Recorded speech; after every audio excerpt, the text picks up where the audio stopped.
আমাৰ তেওঁলোকৰ বিভিন্ন কৰ্মসূচীৰ বিষয়ে আলোচনা হৈছে আৰু বিধায়ক হিচাপে মোক আমন্ত্ৰণ জনাইছে।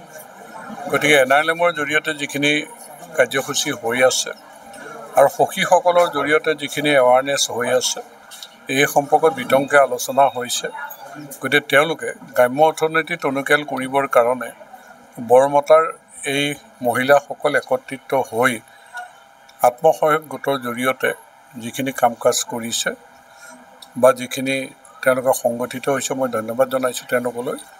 আৰু যিহেতু অহা অক্টোবৰ মাহৰ ছেকেণ্ড উইকত তেওঁলোকে 10,000 কোটি টকা লাভ কৰিব আৰু তাৰ পিছত পৰ্যায়ক্ৰমে তেওঁলোকে লাভ কৰি থাকিব। গতিকে কৰ্মসংস্কৃতিৰ এটা পৰিৱেশ যাত্ৰা তেওঁলোকে আগবঢ়াই লৈ যাবলৈ সংকল্প লৈছে। গতিকে আমি আশা কৰিছোঁ যে আমাৰ উপাৰ্জনমুখী পদক্ষেপে পথাৰ বজাৰ দখল কৰা পদক্ষেপে তেওঁলোকৰ অৰ্থনৈতিক ভেটি শক্তিশালী কৰিব, গ্ৰাম্য অৰ্থনীতি টনকিয়াল হ'ব।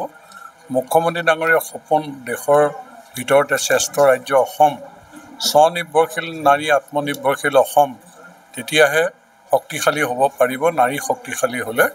গতিকে আজি এই সভাখনে সকলোকে উপকৃত কৰিব পাৰিব বুলি মোৰ বিশ্বাস আৰু সেইকাৰণে মই তেওঁলোকলৈ শুভেচ্ছা জনাইছোঁ। আমাৰ তেওঁলোকৰ বিভিন্ন কৰ্মসূচীৰ বিষয়ে আলোচনা হৈছে আৰু বিধায়ক হিচাপে মোক আমন্ত্ৰণ জনাইছে। গতিকে NRLMৰ জৰিয়তে যিখিনি কাৰ্যসূচী হৈ আছে আৰু সখীসকলৰ জৰিয়তে যিখিনি এৱাৰনেছ হৈ আছে এই সম্পৰ্কত বিতংকৈ আলোচনা হৈছে।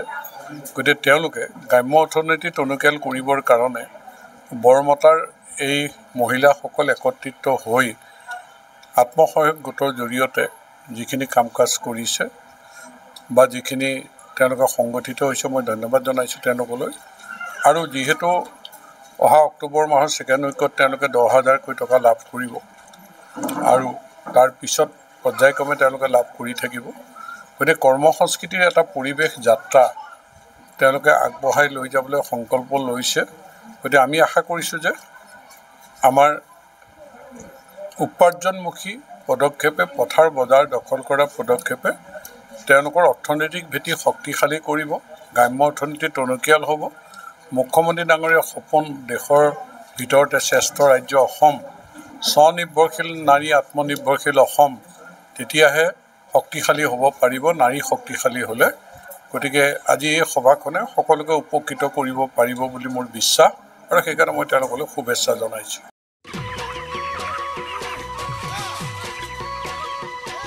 অতি কম দিনতেই একোটা এনেকুৱা হৈ যায়। মই যে বিয়মৰ দানা খুৱাওঁ, আপোনালোকেও বিয়মৰ দানা খুৱাওক আৰু কম দিনতেই অধিক মুনাফা লাভ কৰক।